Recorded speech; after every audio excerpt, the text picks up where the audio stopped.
그래서 서로 지금 회담 결렬 이후에 이제 양쪽으로 공을 넘기고 있죠. 트럼프 같은 경우는 자, 박차고 나와가지고 다시 한번 생각해봐. 계산서 다시 한번 내놔봐. 이렇게 얘기하고 북한에서는 이제 또 버티고 있는 거죠. 라고 하면서 다시 공을 갖다가 이제 미국 쪽에 이제 보내고 있고 서로 그래서 공을 핑퐁처럼 넘겨주고 그래서 넘겨받고 그러는 상황에 있습니다, 지금. 네. 이제 최선희 북한 이제 외무성 부상이죠. 이분이 기자회견을 이례적으로 열어가지고 미국에 대해서 이제 드디어 비난의 포문을 열었죠. 미국이 천재 이루의 기회를 날렸다. 지금과 같은 미국의 강도적 입장은 사태를 분명 위험하게 만들 것입니다. 우리 최고 지도부가 곧 자기의 결심을 명백히 할 것으로 보입니다.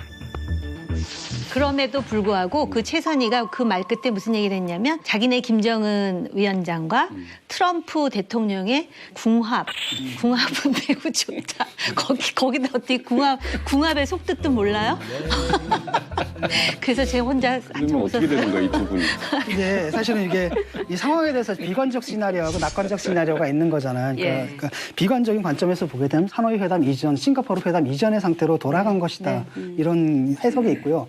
약간 낙관적인 해석에 따르면 어차피 우리가 갖고 있었던 기대가 터무니없이 컸다. 실제로는 사실 상당 부분 접근해가고 있는 상태다. 그다음에 지금 언성을 높이는 것은 그 협상, 다음 만난 협상 속에서 자기들의 몸값을 높이기 위한 일종의 제스처다. 뭐 이렇게 보는 해석도 있어요. 그 하노이에서 이제 결렬되는 상황에서 외신 기자들이 사석에서 하는 얘기를 들으면 흥미로운 얘기가 몇 가지가 있는데요. 그 중에 하나가 회담할 때는 영변 핵시설의 전부도 아니고 일부였답니다.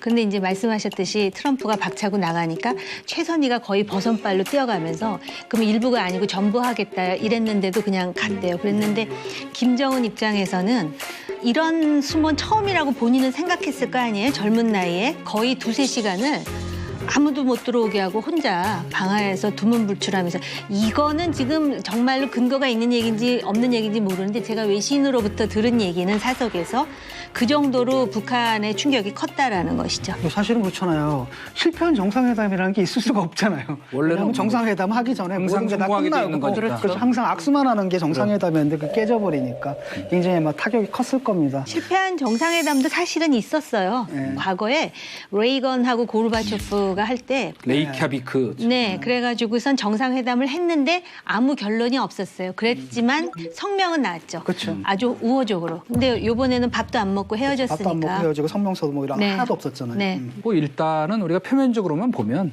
최선희는 미국을 끌어들이기 위한 이제 유인책으로 전략? 보이죠. 예. 그런데 어쨌거나 미국은 또 지금 미국대로 제일 최근에 주목되는 그 양상이 미국이 갖고 있는 정보 전략 자산을 지금 총집결시키고 있잖아요. 이 한반도 주변에다가. 그죠? 이를테면 뭐 RC-135U 그 RC-135 뭐 더블인가 하는 2개가 매일 감시하고 있고 게다가 심지어 이 전략 폭격기까지 지금 왔다 갔죠. 겁주려고. 그래서 이제 최선희의 말폭탄에 미국에 까불면 우리도 가만히 있지 않겠다는 지금 서로 으르고 있는 이런 국면이 지금 전개되고 있는 거죠. 쉽게 풀어드리면 북한이 최선희를 앞세워가지고 이렇게 팔을 딱 벌리면서 나 좀 말려줘 막 이러니까 미국이 정찰기 보내면서 까불지 마. 지금 이제 여기까지 온 거예요.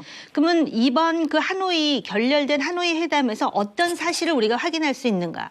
첫 번째, 북한은 핵을 포기할 의사가 없다라는 겁니다. 그다음에 두 번째로는 제재가 너무 아팠구나라는 거예요. 김정은이 할아버지가 말한 쌀밥에 고깃국을 아직까지 말하고 있는 현실입니다. 그리고 심지어는 김정은의 곳간이 말라가고 있어요. 통치 자금이 줄어든다는 얘기예요.